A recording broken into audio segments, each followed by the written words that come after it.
Tonight, after more than 5 decades in power and 13 years of civil war, the Assad regime falls. So who will lead this new chapter in Syria, and what will it mean for the region and the world? On the road to Damascus, the detritus of the lightning rebel offensive that took the whole world by surprise. It's the third or fourth tank that we've passed on the road from the border. We're on the outskirts now of Damascus. They're literally just left in the road. Inside the prison, described as a human slaughterhouse, thousands of inmates were freed, some after decades behind bars. Today, Syrians who sought refuge elsewhere flocked to the border to begin the journey back home. The man who spearheaded the coup and forced President Assad into Russian exile declared victory. But what will the transition government look like? Plus, we hear from ordinary Syrians now daring to hope after years of living in fear. That's all coming up on this special edition of The World with me, Yalda Hakim.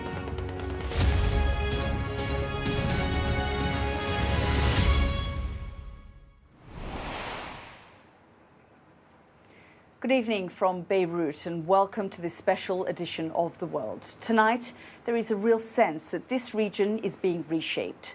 The rebel advance took the world by surprise. 54 years of rule by the Assad family ended in just over a week. Syrians, for the first time in decades, are hopeful for their country's future. But there are still many unknowns. Who will lead? Could Islamic State exploit the power vacuum? What will it mean for Syrian asylum seekers in Europe? Well, many questions. We'll focus on all of that tonight, but let's just take a look back on 13 years. Well, to 2011, when the regime's brutal response to Arab Spring protests spiraled into full-blown civil war. The Syrian government found support from Russia and Iran, while Western powers, Turkey and Gulf states backed rebel groups. Estimates of the total number of people killed ranges from 300,000 to more than 500,000. 22 million people fled their homes. 7 million of them were internally displaced. The beginning of the end came quickly. Rebel fighters emerging from their stronghold in Idlib took Aleppo on the 30th of November, then Hama and Homs within days, before converging on Damascus. We'll report from across Syria this evening. Alex Rossi is in Kamishli in northeast Syria, while Dominic Waghorn and Stuart Ramsey are both in the capital, Damascus. Let's get started now with Stuart's report as the capital celebrates. It's chaotic. It was always going to be. A new batch of fighters arriving to join the ongoing celebrations in central Damascus. They brought more guns and more ammo.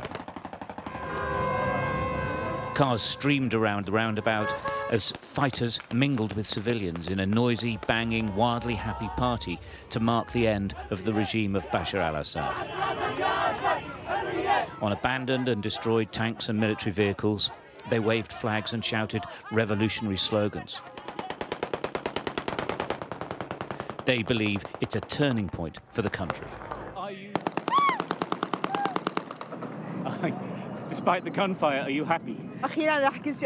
Finally, all our dreams are going to come true. Our simplest needs we weren't able to have, like electricity and water, now will be available for all. These simple things, thank God, we're going to be able to have them. This is what's making us happiest. Many had doubted that this day would come. It's certainly been a long wait. Well, we saw scenes like this back in 2011 and the Arab Spring. Here we are at 2024, and I suppose in many ways this is the Syrian Arab Spring finally coming to conclusion. Now, it's still early days, but these celebrations from experience can go on for days. Gunfire, the ground everywhere is awash with bullet shells. It's a big party celebration here.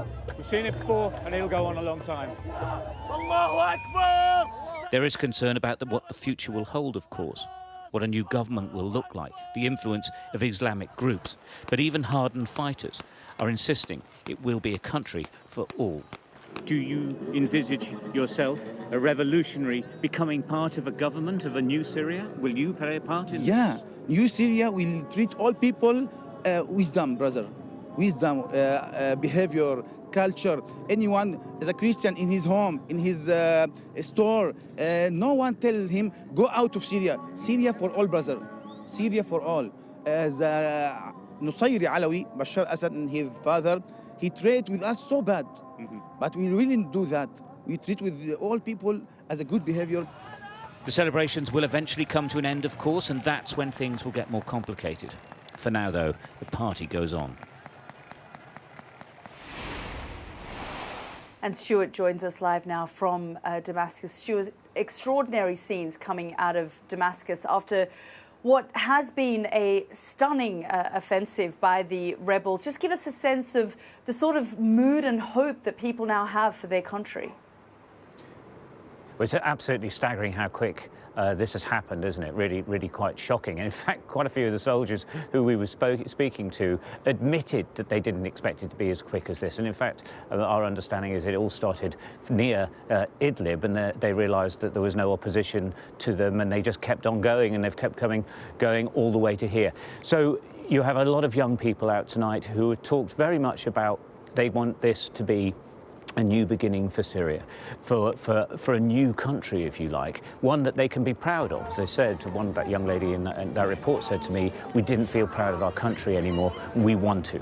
And so those people are behind what's happened, but of course there's a lot of concern in the international community and also here as well as to what any new government is going to look like. The country is terribly divided, it already was, long before this has happened. And, you know, is the Islamic influence going to be bad for the country, or, and what they're saying is, all of those fighters, that this is going to be a country for all of the people of Syria. I would just say this, seen huge numbers of people crossing into Lebanon, lots of them in very smart cars and dressed very well, so I think they would be part of the original Bashar al-Assad elite that are leaving and aren't waiting to see what the new government is going to look like. But those who are here, of course, and millions who are outside of the country are jubilant for sure. Yeah, absolutely. Stuart, thank you so much for your reporting there. As you say, a hopeful moment, but also a dangerous one. Well, thousands of people were imprisoned during the Assad family's decades in power. Today, tens of thousands of them have been freed by the rebels. But at one prison, known as the Human Slaughterhouse, inmates are feared lost in a labyrinth of underground tunnels. Well, Sky's Tom Cheshire reports on the search for them and the prisoners freed. Syrians looking for their relatives, looking through every last scrap left on the floor for any trace of their loved ones. One of them sent us this video from inside Sednaya prison. For decades until the fall of Assad, only those disappeared by the regime saw these walls. So this is hope that loved ones may be found and desperation that they might not. But it is also vital documentation of an unbound and terrifying system of detention. The prison sits 20 miles north of Damascus, for years shrouded in mystery and bone-chilling rumour. But videos like this from the same person who filmed inside the cells are now uncovering that.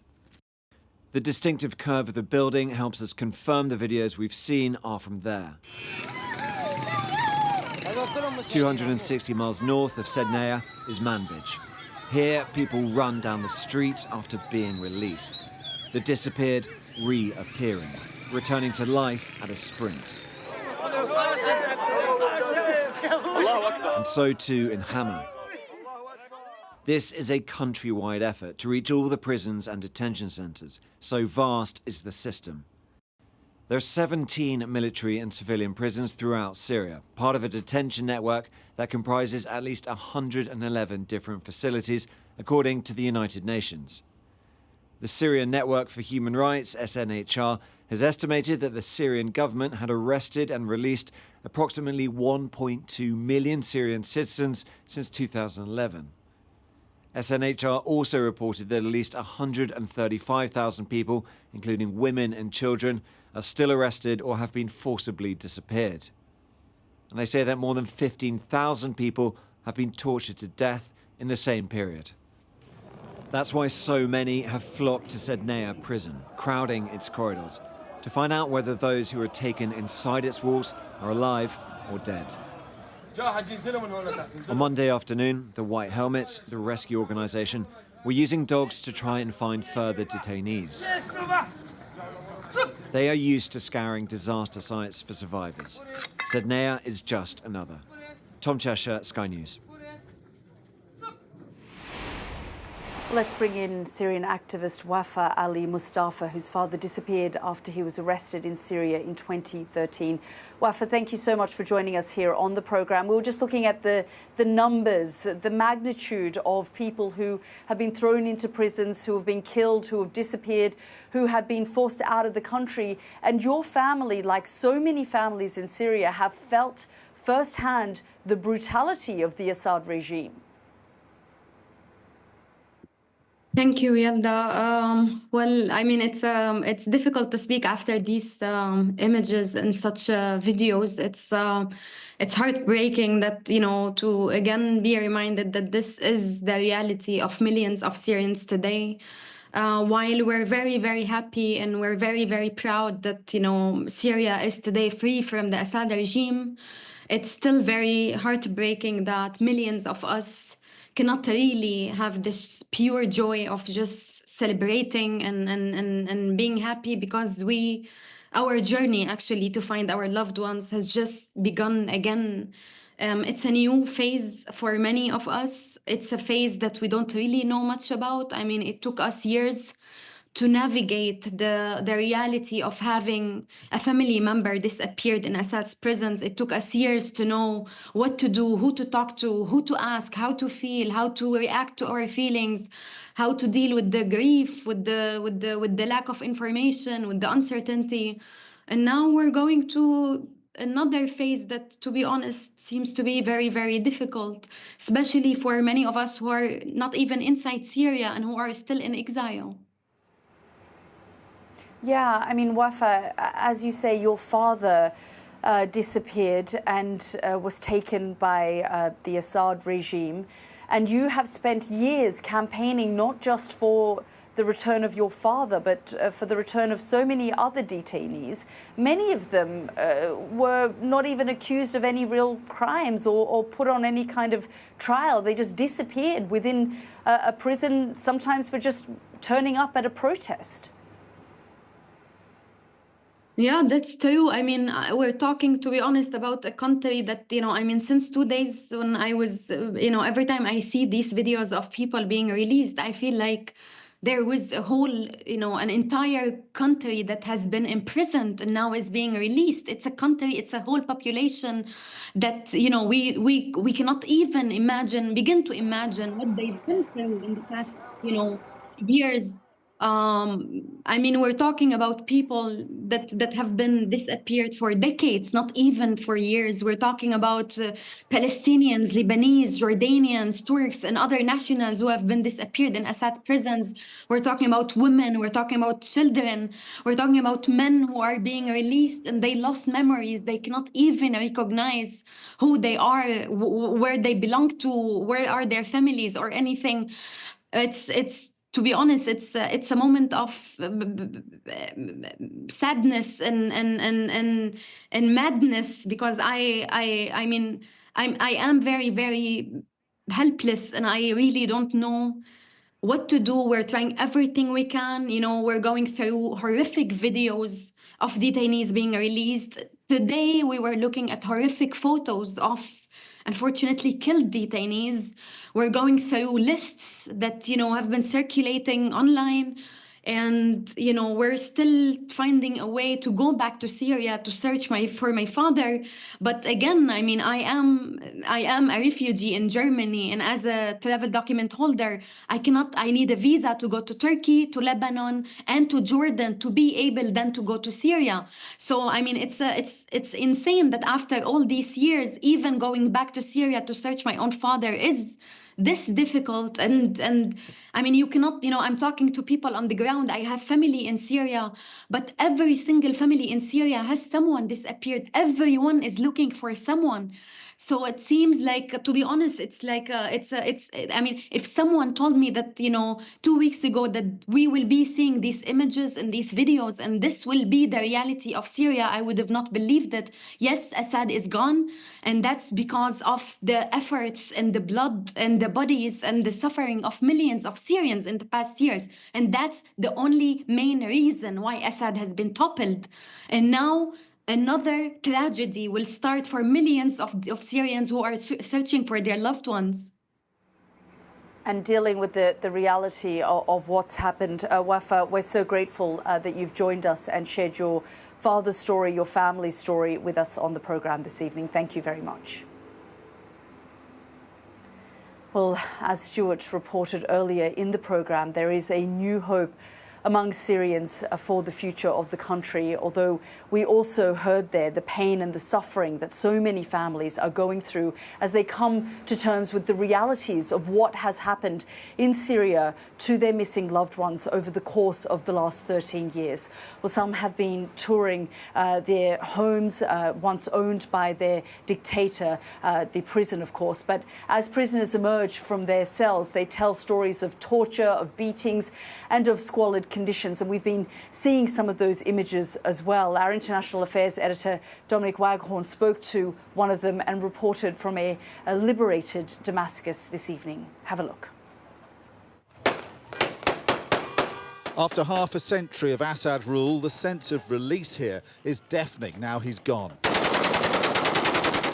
Ordinary Syrians joining rebels to celebrate in the capital.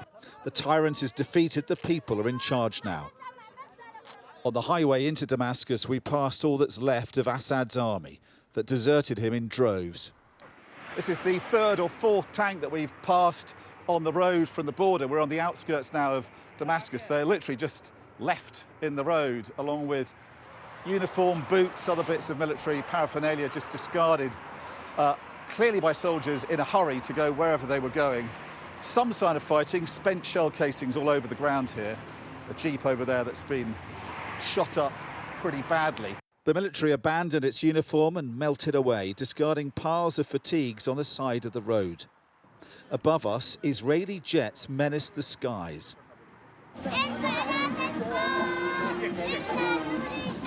That didn't deter the crowds, out in force enjoying their newfound freedom and exploring Assad's secret, forbidden world. In the gardens of one of his many palaces, a mother summed up her feelings. It was living up so high, she said. We were living down here. Inside, they streamed through a building they never dreamt they'd enter, where the Assad family entertained. While they lived in luxury, thousands of oppressed Syrians languished in the horrors of his jails. We found one of his victims on the roof. He showed us the fingers he said had been cut off by his torturers. They did this with pliers. There were people they used to hang with ropes and kill them, and there were people they used to put in a crushing machine. Chilling pictures emerged today from that jail, Syria's most notorious. Thousands have disappeared into Sednaya prison, held in the most unhuman of conditions. Thousands are thought to have been killed there. At the palace, their nightmare over, people came to gawp, to photograph and to chant in celebration as the sun went down. Dusk is beginning to fall here. There's a curfew imminent, but they're still coming here in their droves to see what style the Assads lived in, the marble flooring, the intricate woodwork, the chandeliers. But what's also striking about this place is every window seems to be made of bulletproof glass, a sense of the paranoia of the Assad family, as well as the luxury they liked to live in. Our country is heaven, they sing, and hope Syria's hellish ordeal is now truly over. Dominic Waghorn, Sky News, Damascus. Well, regional powers have, of course, played a huge role in what has happened in Syria over the course of the last 13 years. And they will, no doubt, want to have a huge say in the future of the country, especially for a country like Turkey, will want to have a say in what happens in northeastern Syria. Well, Ankara views armed Kurds close to its border as a threat. They always have had that feeling towards the Kurds there. Well, our international correspondent Alex Rossi looks at the broader implications of Syria's change of power. They thought they were lost to the world. These prisoners were captured by the regime, but are now being released by Kurdish forces. As they emerged to taste freedom, they looked dazed but happy. The men all claim they are innocent, but were accused of crimes by Assad's security forces. Shuja al-Beker tells me the cruelty of the regime knew no bounds. They are despicable. Look at how they oppress people. They kill parents and orphan their children. Each prison has 2,000 people, and they have executed many people too. The old order here has unravelled with dizzying speed. It was a day they did not think would come. But when it did, the jubilation across Syrian Kurdistan was unstoppable. The streets of towns and cities filled with the sound of gunfire as pictures of the fallen leader were trampled and destroyed. And statues erected to the Assad dynasty have been pulled down everywhere in a riot of celebration. People posing to savour this moment. But it's not just the regime, their allies are also fleeing. This Russian base at the airport in Qamishli is now empty. The flag flies low.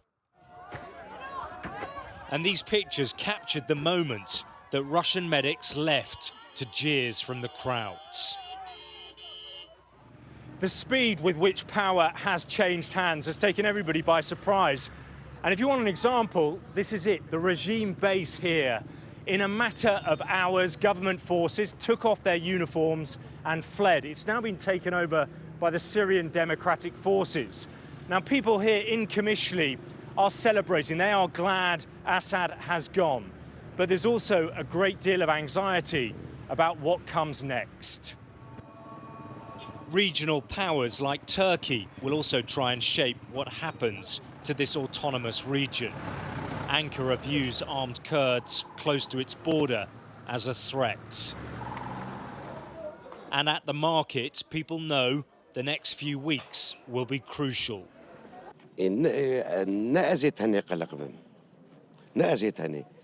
It is not only me who is anxious, the people of Syria in general are concerned, because their future is not clear. No one knows which direction the country is going. Khalil, a tech student, is hopeful.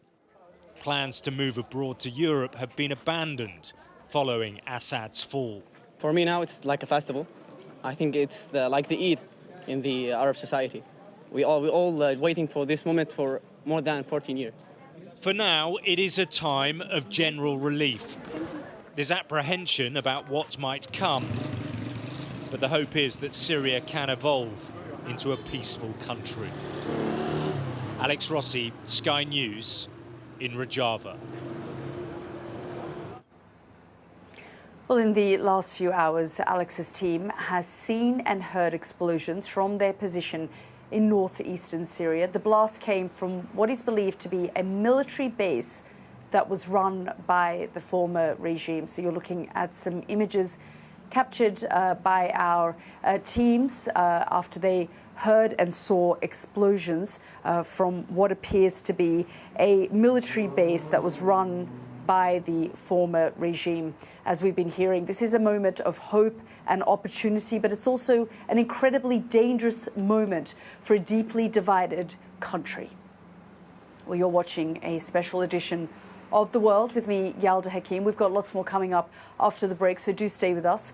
Long Russia's man in Syria now giving him shelter.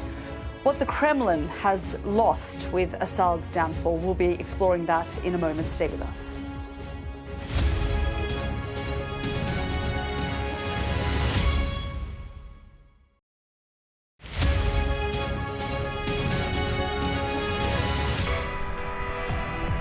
I'm Stuart Ramsey, and I'm Sky's chief correspondent. Free wherever you get your news. I'm Mark Stone, and I'm Sky's correspondent based here in Washington, D.C. Sky News, get the full story first.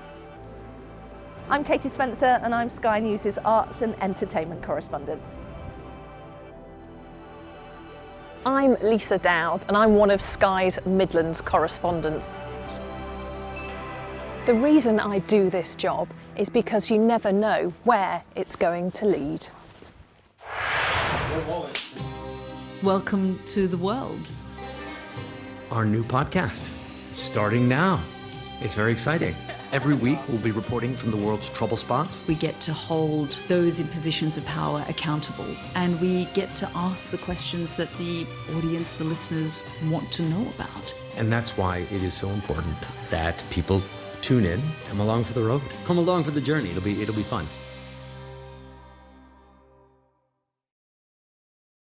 I'm Katie Spencer, and I'm Sky News' arts and entertainment correspondent. As a team, we've interviewed some of the biggest stars in the world, the likes of Tom Cruise, Brad Pitt, Sir Elton John. We try to give you an honest sense of how these people really are. Our app gives you the very best of Sky News wherever you are. Breaking news, videos and analysis. Evidence of the crisis. Podcasts, watching us live. I'm live in Jerusalem. Wherever you get your podcast. All in one place, and all at just the touch of a screen. The Sky News app. Get the full story first.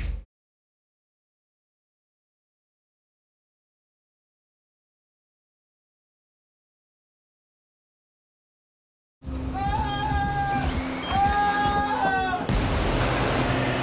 most significant day of this conflict. They keep telling us that they want aid. And this is what's left of it.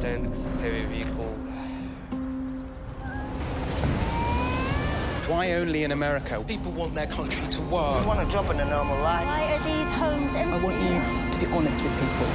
That has happened within minutes. Sky News, the full story first. Free wherever you get your news.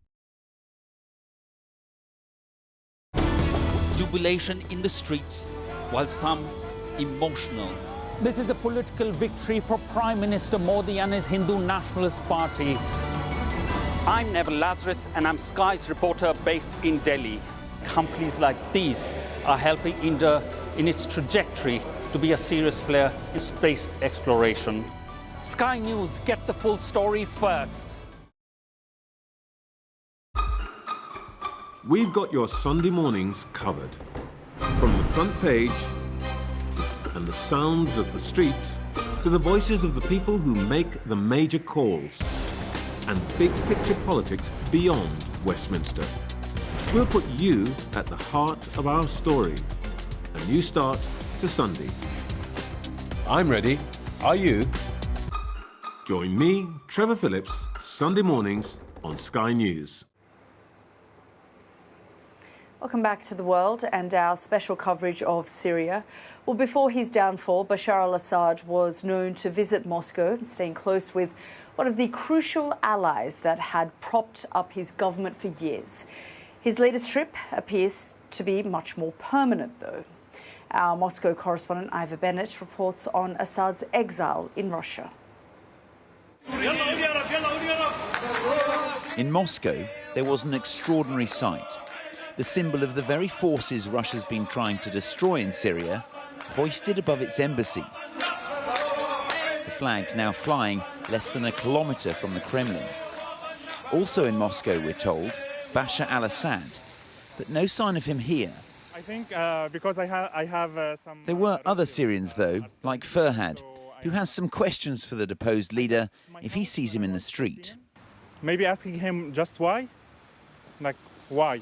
Why he killed all these people?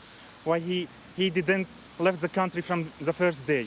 Why should have see our beloved one are dying in front of us? For what? For a chair? To be president? Russia's president spent the day honouring war heroes. There's no such glory from events in Syria, though. Vladimir Putin backed the losing side.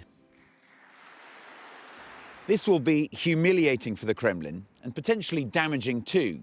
After doing so much to keep Assad in power over the past decade, they've now lost a key strategic ally, which in turn could seriously harm Russia's regional influence. The mission has ultimately failed. On state media, things are presented differently.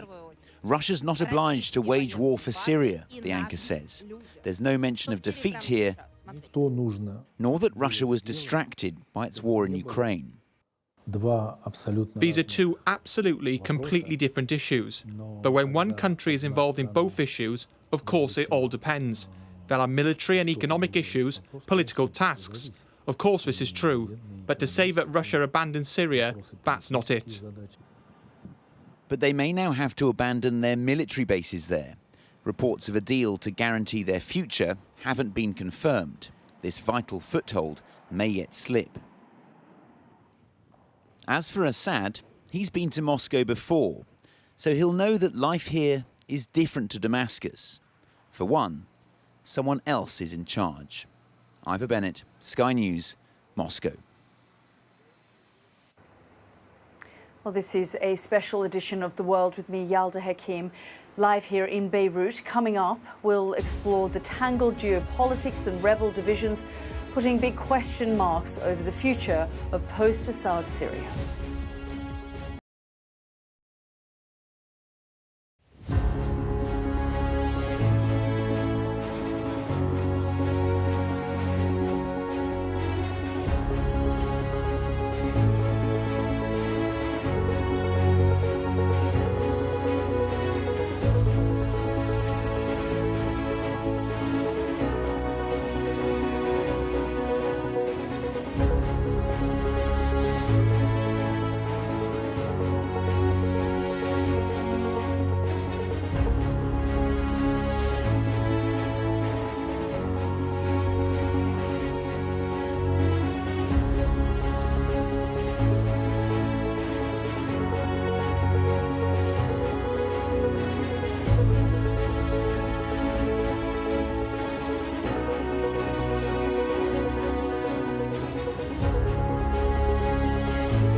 Play Sky News. From the Sky News Centre at 7. Now that you're up to date, we can go into a bit more detail. Things can change incredibly quickly. Taken by surprise. Have you ever known a moment like this in British politics before? Yes. Cheers. We'll start with breaking news. Let's get the latest on the ground. So, by the end, we'll hopefully all understand what's going on in the world just that little better.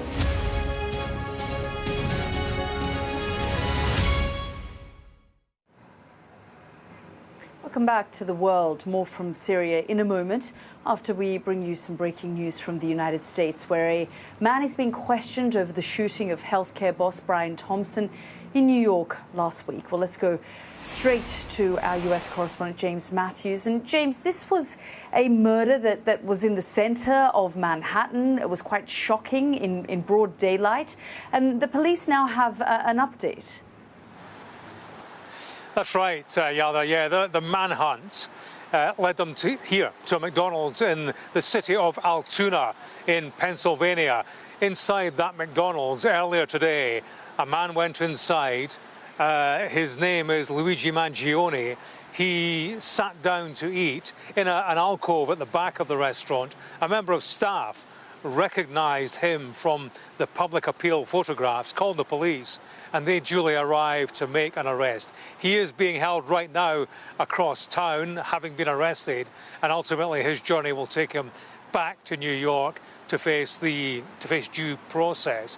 The police are very confident they have their man. He is 26 years old. He's an engineer, a graduate of Penn State University, latterly living in Honolulu in Hawaii. When police found him, he had the same gun, or a gun similar to that used in the shooting of Brian Thompson.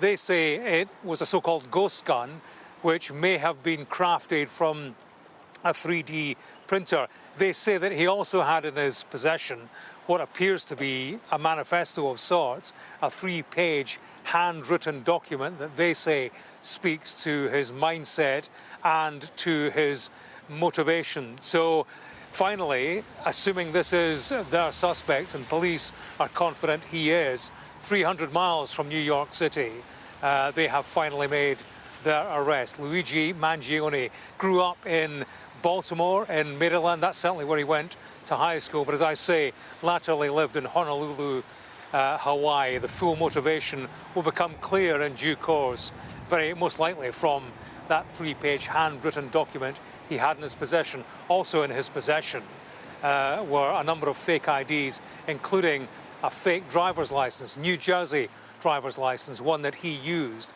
or the killer used, the suspect used, to check into a New York hostel in the days before the murder. James, thanks so much for bringing us up to date. Now, another breaking story tonight from the US, and Rupert Murdoch has failed in a bid to change his family trust to consolidate control of his media empire in the hands of son Lachlan Murdoch. Well, let's go to our correspondent Martha Kellner, who joins us from Los Angeles. And Martha, this really was Rupert Murdoch's attempt to pass on, the empire to his favourite son, Lachlan Murdoch, and that bid has been thrown out and failed. It has, Yalda. This is a storyline which could be straight out of the TV drama Succession, which, of course, many people believe is based on the real-life Murdoch family. Rupert Murdoch's trust, which is set up for the event of his death, equally divides control of his media empire between his 4 oldest children.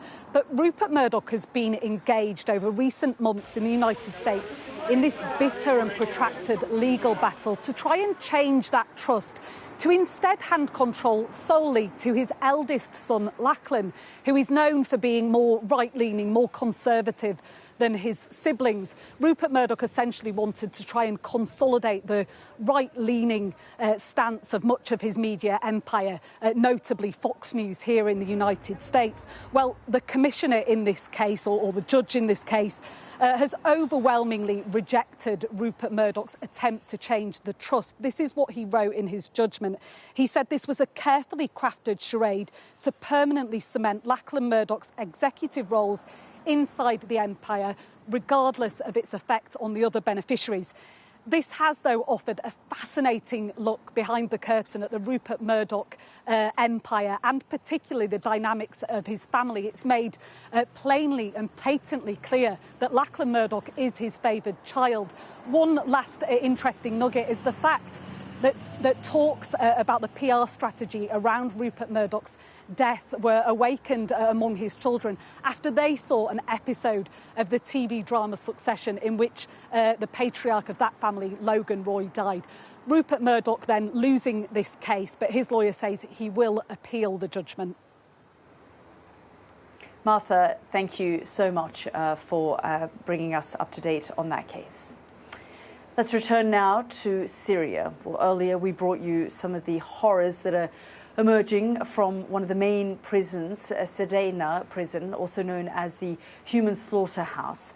Well, we can speak now to Dr. Reem Al-Qassem, a paediatric care doctor at a hospital in Idlib, who says she's treated prisoners who were held at the prison. Thank you so much, Doctor, for joining us here on the programme. You've documented and told us about some of the horrors that you have seen, some of the young children that you've actually treated who have come out of this prison. Yes, hello. Hello, Miss Hilda. I'm Dr. Reem Al-Qassem from Idlib. I have been working in SKT Hospital for 10 years in the northwest of Syria. After 27th of November, we received a large number of children and women that have injuries because of war. That is due to the bombing of hospitals in Idlib and Aleppo. That make very big suffering for our hospital. That we don't have much medicine and medical equipment that we can receive them. Also, today you received some of those young prisoners. Just tell me what you saw and what you had to treat. Today we received 3 detainees from Palestine security branch in Damascus. One of them, elderly man, that have 55 years. He suffered from renal failure, anemia, fractures in lower limb, wounds in his back, and soft tissue injuries because of long beating and abuse. This elderly man have mental confusion and physically disorder, confusion, anxiety, depression. He also suffered from feeding problems, weakness. He can't talk. He has skin infectious disease such as lice, scabies. Second young man, he has 23 years. He has been detained from 4 years, but he has wrist injuries, wounds, fracture, neck injuries, head trauma. That he has Racon sign that refers to long beating. He has also burners with fire. Yes, and Dr. Reem, you also had a young patient who had been kept in the dark in solitary confinement. Can you just give us a little bit more detail about him? Because he found it very difficult to have any human contact. Third young man, 20 years old. He has been detained for 5 years. He suffered from asthma and cough and fever and skin infections. He has severe wounds in his back and his arms. He suffered from mental confusion and depression, severe depression, and anxiety. He was anxiety of anything. Yeah, I understand. You were in the briefing notes that you gave, you talked about the fact that the anxiety, the depression comes from him being in the dark space, not being able to cope in the light, spending a lot of time in the dark in solitary confinement. Dr. Reem, we're grateful for your time. Thank you very much for joining us.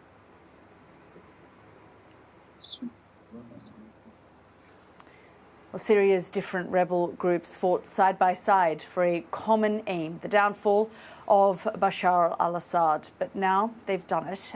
Can they agree on what comes next? And what does it mean for the region and the wider world? Here's our defence and security analyst, Michael Clark.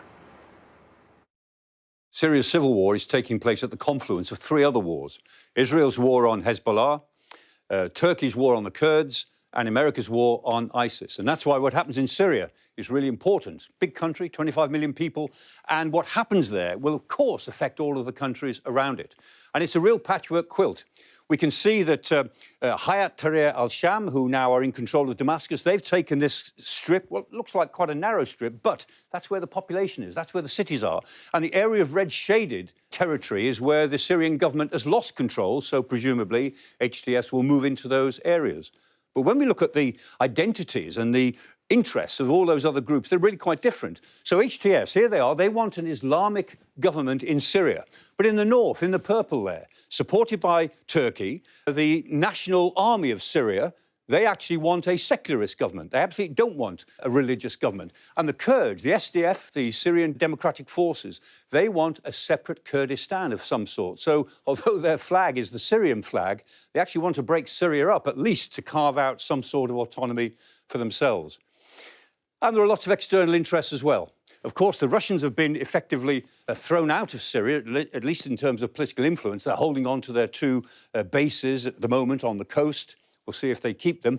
But Israel, very important. It works with the southern groups who also are trying to resist a religious government or an Islamic government in Damascus. Turkey in the north is supporting a number of northern groups for the same sort of purpose. And the United States has got its own interests in holding on to this area, this de-confliction area, in which it can pursue its war against ISIL. And off the map, so big it's off the map, is Iran. The Iranians also have lost tremendous influence in Syria over this crisis, but they won't give up there, I'm sure. They will try to exert influence, if not in Damascus, then in other areas of the Syria to come. Somehow, all of this has got to be brought together in the next couple of months. For ordinary Syrians, whatever happens after Assad has got to be better. But that better may actually end up remaking this rather important part of the Middle East.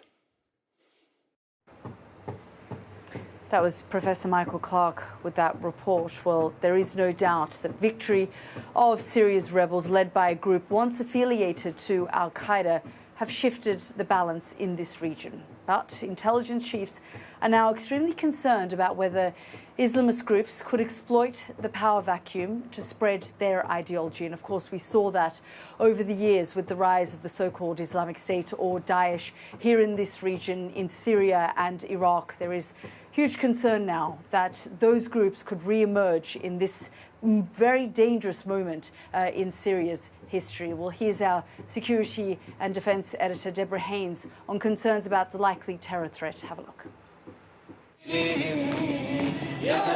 The dark march of Islamic State across swathes of Syria and Iraq a decade ago.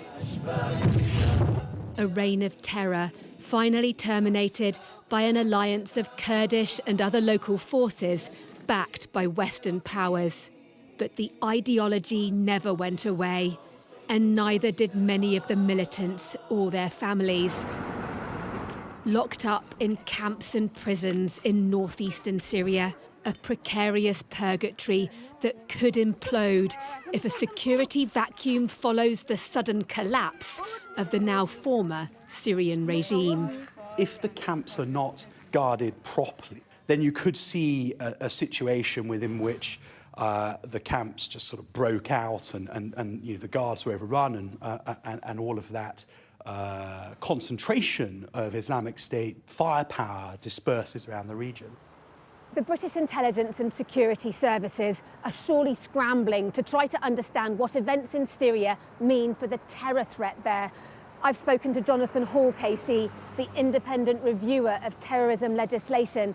He says he's worried about the potential for a resurgence of Islamic State, with all that could mean in terms of inspiring more British nationals to travel to Syria or to carry out acts of terror at home.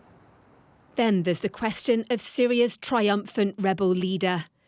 Abu Muhammad al-Jalani and his fighters were once aligned with al-Qaeda, but now say they're a unifying force.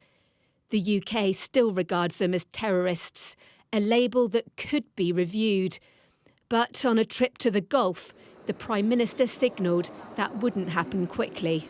No decision is pending at all on this. It is far too early. At the moment, the focus has to be on talking to our allies, making sure that this is an opportunity for Syria, and therefore we have to work to make sure that it's a peaceful opportunity. The United States and Israel are taking no chances, especially as the ousted regime stockpiled quantities of chemical weapons. Here, Israeli warplanes bomb an undisclosed target. Everyone all too aware, a return of Islamic State could be even more horrific than the first time. Deborah Haynes, Sky News. Well, the fall of Assad's regime in Damascus has prompted new questions about the future of Syrian refugees in Europe and whether they can feel safe to return home. The UK, Germany, Italy and Austria have already paused asylum claims from Syrians. Well, let's get the very latest. Our Europe correspondent Siobhan Robbins is in Berlin for us. And Siobhan, I mean, who could forget the images back in 2015, the time that was known as the migrant crisis, where we saw tens of thousands, mostly Syrians, arrive on European shores. And, you know, at the time, Angela Merkel, the Chancellor, said that she was going to open the borders because of the atrocities that the world was also witnessing in a country like Syria. And of course, it remains a big question mark about whether they can continue to flow into Europe or whether things now change.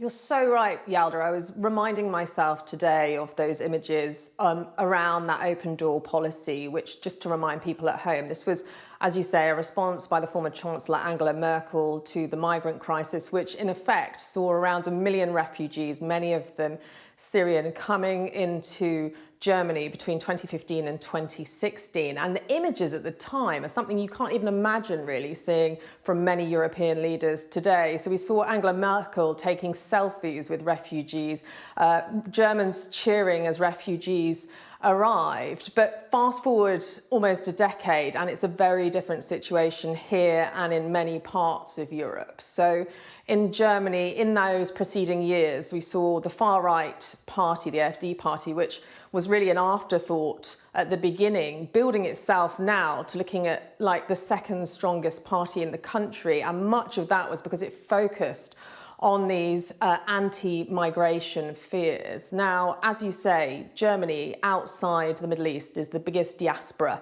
of Syrians. There are around 1 million, just under 1 million living here. And these announcements today by both the German government, but also neighbouring governments, will leave many feeling in limbo about what's going to happen if they have relatives, for example, they were hoping to come over, who had applications going through, and now they'll be wondering what's going to happen. Yeah, as you say, I mean, things remain in limbo with these claims now halted for the time being. Even though there is a lot of uncertainty in Syria about the future, this is a deeply divided nation. And while many are hopeful, and we're hearing about those hopes for a better future, and people are gathering in large cities across Europe to celebrate, there is, though, uncertainty about what kind of Syria they would be returning to. I think that's a really important point to underline. We've seen a raft of governments, the UK, Germany, for example, announcing today that they're pausing applications for asylum seekers from Syria at the moment while it reviews what's going on. And certainly the messaging coming out of Germany is this is just a pause until it becomes clearer about what's happening. But then you've got neighbours like Austria, which are taking far more strong moves, it seems, with one of the ministers saying they might even be looking at how to deport or repatriate people going forward. Now, looking at Germany, as I said, there's around 47,000 people who are currently going to be affected by this pause. But you put that across Europe and you're looking at thousands and thousands of people. And although at the moment, I think lots of governments here are very hopeful, like many Syrians, that this could usher in a new safe regime in Syria where people want to go home, there is, of course, that possibility that one oppressive regime is actually down the road just replaced by another. And that in itself could trigger a new refugee crisis. Siobhan, thank you so much for bringing us up to date. Well, we'll be reporting from Syria throughout the week in these extraordinary moments. I just want to show you some of the key images that have emerged over the course of the last few days. Just this evening, the images of celebration in the center of Damascus. Jubilant crowds who cannot believe what they're seeing.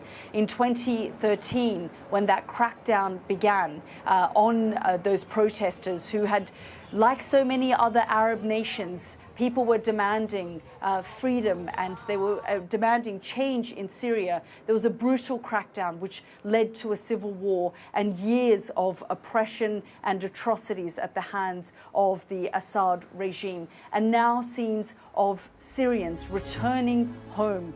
The border here in Lebanon with thousands of people returning back to their home country, like so many others, with hopes and desires to do so.